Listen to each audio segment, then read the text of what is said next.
প্রথম পর্বে আমরা দেখেছিলাম রাত হয়েছে, নীলগঞ্জের আকাশ ভরা তারায়। নদীর ধারে একটা বড় গাছের নিচে বসেছিল নিশাত।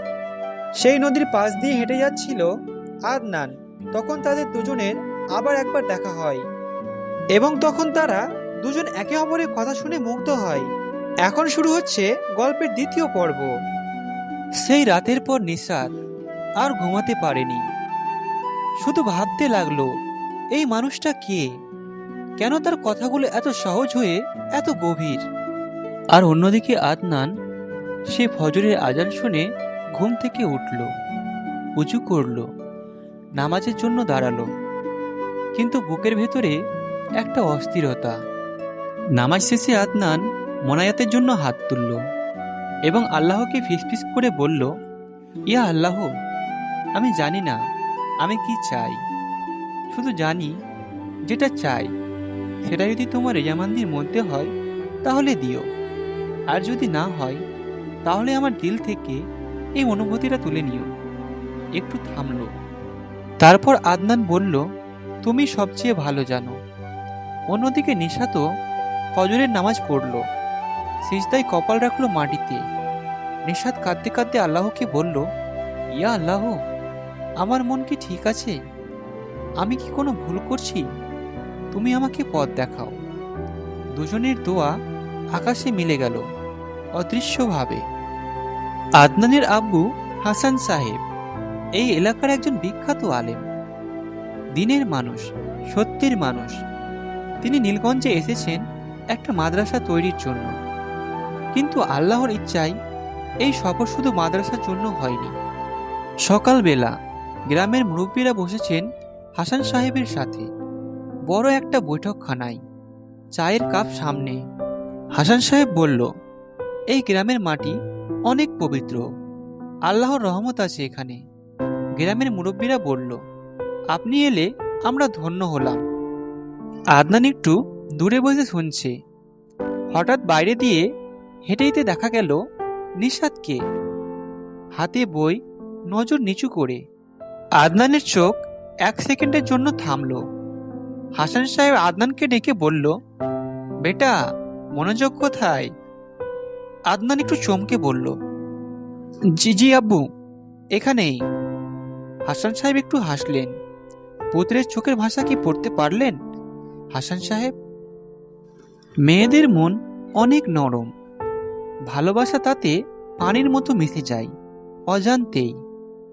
নিশাত জানে না এটাকে কি বলে, কিন্তু সে জানে যে কিছু একটা হয়েছে তার, তাই সে ভয় পাচ্ছে। নিশাত তার বান্ধবী যারার সাথে বসে আছে পুকুর পাড়ে। যারা চঞ্চল্য, হাসি খুশি। যারা বলল, কি হয়েছে তোর, সকাল থেকে চুপচাপ? নিশাত বলল, কিছু না। যারা নিশাতকে বলল, তুই মিথ্যা বলছিস, বল কি হয়েছে। নিশাত ঘাস ছিঁড়তে ছিঁড়তে বলল, একটা কথা বলি। যারা বলল, বল। নিশাত বলল, যদি মনে মনে কোনো কথা আসে, মানে এমন কথা যেটা বলা উচিত নয়, তখন কি করতে হয়? যারা গম্ভীর হয়ে বলল, আল্লাহর কাছে চাইতে হয়, নিজের মনকে ধরে রাখতে হয়। নিশাত চুপ করে থাকে। যারা তা দেখে হেসে বলল, বাজারে সেই মানুষটার কথা ভাবছিস তো? নিশাত লজ্জায় লাল হয়ে বলল, চুপ কর তুই। যারা হেসে বলল, লুকাস না আমার কাছে, তবে সাবধান থাকিস, দিল হারানো সহজ, ফিরে পাওয়া কঠিন। নিশাত কিছু বলল না, শুধু পুকুরে জলের দিকে তাকিয়ে রইল। সেদিন সন্ধ্যায় সূর্য যখন পানির নিচে ডুবে যাচ্ছিল, নিশাত জানত না তার জীবনের একটা অধ্যায় শুরু হচ্ছে। এমন অধ্যায় যেটা তাকে ভাঙবে, গড়বে, পোড়াবে, আবার আলোও দেখাবে। আর অন্যদিকে আদনান, সে সন্ধ্যায় তার আব্বুকে গিয়ে বলল একটাই কথা। সে কথাটা কি সেটা জানতে হলে আমাদের সাথে থাকুন। সন্ধ্যা নামছে, নীলগঞ্জের আকাশ লাল কমলা রঙে ভরা। নিশাত বাড়ির দরজায় দাঁড়িয়ে আকাশ দেখছে, মুখে অজানা একটা হাসি। অন্যদিকে আদনান তার আব্বুর ঘরে গেল, দরজা বন্ধ করল। আদনান তার আব্বুকে বলল, আপনার সাথে একটা কথা আছে। হাসান সাহেব তখন বই পড়ছিল। বইটি রেখে বলল, বলো। আদনান একটু থামলো, শ্বাস নিল। আদনান বলল, বিয়ের ব্যাপারে আপনি কি ভেবেছেন কখনো? হাসান সাহেব একটু অবাক হলেন, তারপর হাসলেন। হাসান সাহেব বলল, কাউকে দেখেছো? আদনান চুপ করে রইল। কিছু কথা আছে যেগুলো বলতে সাহস লাগে, কারণ একবার বললে আর ফেরানো যায় না।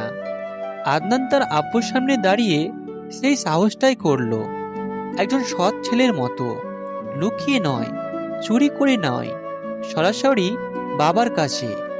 রাত গভীর হয়েছে, ঘরে একটাই মাটির প্রদীপ জ্বলছে, হলুদ আলো কাঁপছে বাতাসে।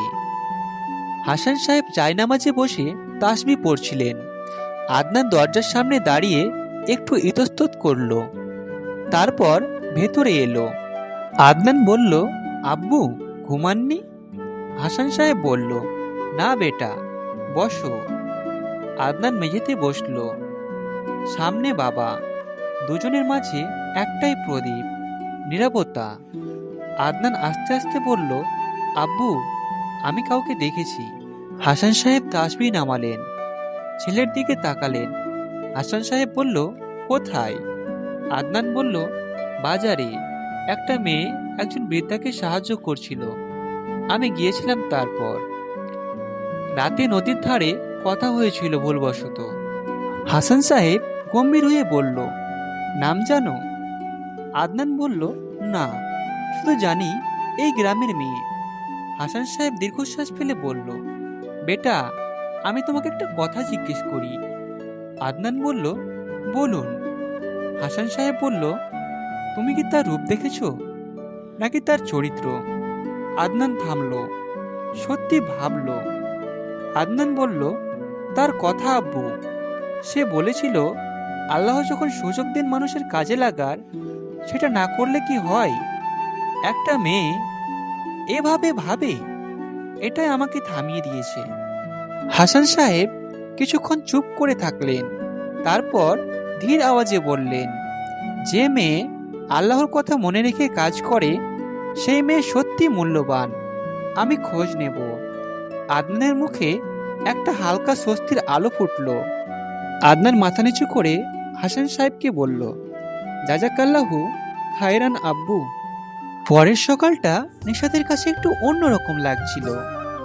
আকাশের রং একই, পাখির ডাক একই, কিন্তু মনের ভেতরে কোথাও যেন একটা ফুল ফুটে উঠেছে আস্তে আস্তে।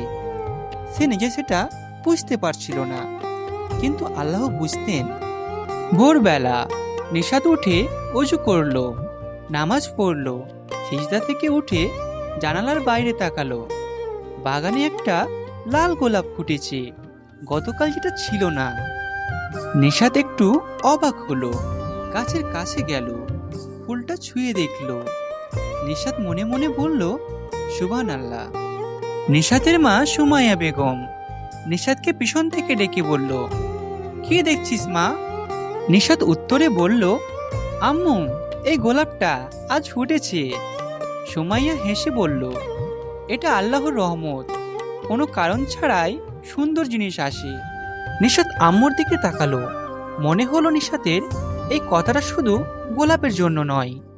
সুমাইয়া বলল, কি হয়েছে তোর আজকে? মুখটা একটু অন্যরকম লাগছে। নিশাত দ্রুত মুখ সরিয়ে বলল, কিছু না আম্মু, চলো নাস্তা বানাই। সুমাইয়া মেয়ের দিকে একটু বেশিক্ষণ তাকিয়ে রইলেন। আসলে মায়েরা সব বোঝেন। অন্যদিকে হাসান সাহেব একজন আলেম মানুষ। তিনি জানতেন সন্তানের মনের আকাঙ্ক্ষা যদি হালাল পথে পূরণ হওয়ার সুযোগ থাকে, তাহলে সেটা রোধ করা বাবার কাজ নয়। রাসূলুল্লাহ সাল্লাল্লাহু আলাইহি সাল্লাম বলেছেন, বিয়ে হলো দিনের অর্ধেক। তাই তিনি সেদিন সকালে বেরিয়ে পড়লেন। সকালবেলা হাসান সাহেব গ্রামের মুরব্বী চাচা করিমের কাছে গেলেন।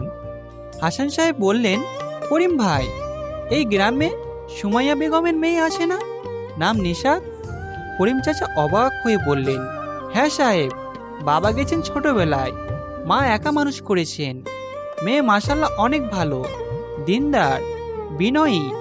মানুষের কাজে লাগে। হাসান সাহেব জিজ্ঞেস করলেন, পরিবার কেমন? করিম চাচা উত্তরে বললেন, গরিব কিন্তু ইজ্জতদার। সুমাইয়া বেগম মহিলাদের কুরআন পড়ান। মেয়েকে ছোট থেকে দিনের পথে রেখেছেন। হাসান সাহেব হাসলেন। হাসান সাহেব মনে মনে বললেন, রূপ না দেখে চরিত্র দেখেছিল আমার ছেলে। আল্লাহর সহায়। তিনি উঠে দাঁড়ালেন। কিছু একটা ঠিক হয়ে যাচ্ছে মনের ভেতরে। সেদিন বিকেলে নিশাত জানতো না যে তার ঘরের দিকে কেউ হাঁটছে। এমন একটা কদম যেটা তার পুরো জীবন বদলে দিতে পারে। আল্লাহর পরিকল্পনা কতটা সুন্দর, মানুষ তার এক বিন্দুও বুঝতে পারে না। বিকেল বেলা নিশাত উঠানে বসে কুরআন তিলাওয়াত করছে। হাতে কুরআন শরীফ, মুখে আয়াত, চারিদিকে পড়ন্ত বিকেলের আলো। হঠাৎ দূর থেকে যারা দৌড়ে এলো। যারা হাঁপাতে হাঁপাতে বলল, নিশাত, নিশাত, শুনেছিস? নিশাত কুরআন রেখে বলল, কি হলো, এভাবে দৌড়াচ্ছিস কেন? যারা নিশাতকে বলল, সে আলেম সাহেব, মানে হাসান সাহেব, উনি তোদের বাড়ির খোঁজ করছেন। করিম চাচা বলল। নিশাতের মুখ একটু ফ্যাকাশে হলো। নিশাত বলল, কেন? যারা চোখ বড় করে ফিসফিস করে বলল, বিয়ের কথা নাকি? নিশাত উঠে দাঁড়ালো, কুরআন বুকে চেপে ধরলো। নিশাত কাপা গলায় বলল, এটা এটা কি কি বলছিস তুই? যারা বলল, সত্যি বলছি। নিশাত কিছু বলল না, শুধু একটু পিছনে সরে দেওয়ালে হেলান দিল। চোখ বন্ধ করলো। বুকের ভেতরে কি যে হচ্ছে সে নিজেও বলতে পারছে না। নিশাত মনে মনে বলল, ইয়া আল্লাহ, এটা কি সত্যি তোমার ইচ্ছা? আজকের পর্বটি এখানেই শেষ। আমরা খুব তাড়াতাড়ি তৃতীয় পর্বটি তৈরি করার চেষ্টা করব। আপনি যদি তৃতীয় পর্ব দেখতে চান তাহলে চ্যানেলটি সাবস্ক্রাইব করে পাশে থাকা বেল আইকনটি প্রেস করে রাখুন।